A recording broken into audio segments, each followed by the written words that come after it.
When it comes to investing, people always talk about having a well-balanced portfolio. Well, at least people often talk about this when it comes to a stock portfolio or having a balance between different types of assets like stocks, bonds, crypto, and real estate. But for some reason, balancing your real estate portfolio is really rarely talked about. People tend to follow one strategy or invest in just one market. And to be perfectly honest, for most of my investing career, I have done exactly that.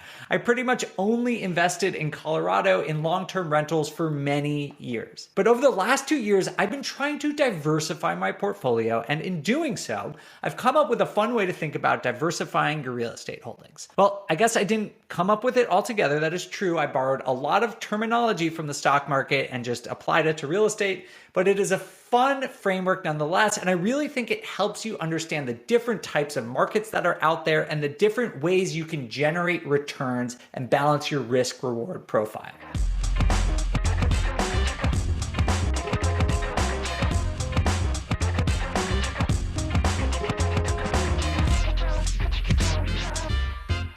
What's going on, everyone? I'm Dave Meyer, the Vice President of Data and Analytics here at BiggerPockets, and I'm super excited to share this framework with you today. But before we jump into it, as usual, I ask, help us out with the algorithm, give us a thumbs up, subscribe to the BiggerPockets YouTube channel, and please follow me on Instagram at The Data Deli. With that, let's jump into this new framework. For background, I am primarily a real estate investor. The majority of my net worth is in a long-term real estate assets. But like a lot of people, I also invest a bit into other asset classes like bonds and crypto, and most relevant to today's video, stocks. And in the stock market, investors often categorize stocks into different types. The most common one that probably everyone has heard of is blue chips. A blue chip stock is a huge company with an excellent reputation. These are typically large, well-established, and financially sound companies that have operated for many years and have really, really dependable earnings. You can think of companies like Apple or Coca-Cola or Berkshire Hathaway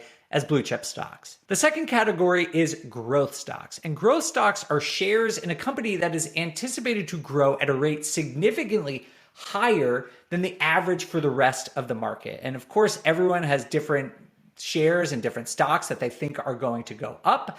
Personally, some I've been looking at are Lululemon or Dropbox or Shopify, companies like that. The third category is value stocks. Value stocks are identified as fundamentally solid companies, but companies that are undervalued, and there is an opportunity for upside based on some metric that you care about, like the price to earnings ratio or yield. And again, everyone has a different idea of value stocks, but some that I've seen are HP, Scotts Miracle-Gro, or FedEx. The last category is dividend stocks, and these are stocks that make regular distributions to their shareholders, usually in the forms of cash payments, but it can also be in more shares. But basically, this is kind of like the cash flow kind of stuff. And some examples are Pfizer or 3M or Chevron, and some people who want passive income focus primarily on dividend stocks. Does that sound familiar to you? And of course, stocks don't have to fit neatly into any one of these categories. They often overlap, but this is just a useful framework for understanding types of stocks and different strategies that investors can take. When it comes to real estate investing, you can think of investing in various markets in a really similar way. For example, what markets would be considered a blue chip?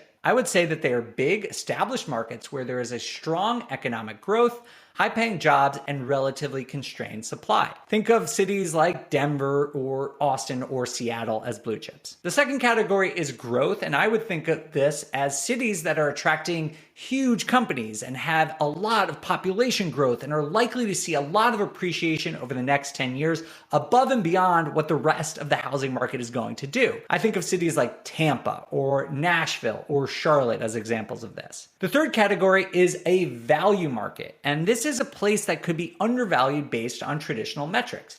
And of course, I know you're probably thinking there's not a lot of undervalue in the housing market these days, and that is true. Some markets that come to mind are Detroit, Chicago, and Milwaukee, which based on traditional metrics are undervalued compared to other markets out there. Lastly, we have dividends, which in the world of real estate investing, we would just call cash flowing markets. And some examples there are Baltimore, Kansas City, or Memphis. Just like with stocks, there is overlap. And personally, I look for at least some cash flow in every deal I make. I suggest you do too. But I'm going to look at all of these different categories going forward. I am personally invested in Denver primarily, and that is a market that probably would be called a growth market back when I started in 2010, but is now more of a blue chip market as it has high prices. It is a major economic hub and it has strong long-term appreciation and rent growth potential. So as the economy changes and the prospect of appreciation in Denver slows down a little bit, I don't think it's going to stop completely, but I do think it's going to slow down. I am looking for dividend and value markets that have the opportunity to outperform the rest of the markets. These are places where I can find cash flow, but also have some upside for better than average appreciation in the long term. Right now, I like the Southeast and how you can find deals with decent cash flow and strong upside over the long term. And just to be clear, when I talk about these 4 different categories of markets, I'm not going to try to achieve all of this at once. I am going to be patient and I am going to identify markets that I like. I'm going to build a strong team in those markets, and then I'm going to move into that market because it is definitely not worth rushing into a market you fully don't understand or have proper support in. Now, before we go, I just want to address one thing, because if you're new to investing, you're probably thinking, I just want to get my first deal. I'll worry about diversification later. And that's true. Getting into your first deal is probably more important than finding the perfect market. But you should still think about what type of market you want to invest in first. For example, if cash flow is important to you right off the bat, maybe don't invest in a blue chip market where cash flow is harder to find. If you want to build long-term wealth and you are willing to take some risk in that pursuit, perhaps consider a growth market where you're likely to see large amounts of appreciation over the coming years, but cash flow will be limited in the short term. There's really no right or wrong answer here, just your personal goals and risk tolerance. The point here is that different markets offer different things. And hopefully, this way of categorizing your thinking about markets will help you identify a market that matches your personal financial goals. Thank you guys so much for watching. I'm Dave Meyer with BiggerPockets. If you want to connect with me about this video, please do so on Instagram, where I am @TheDataDeli. And if not, I will see you all here next week.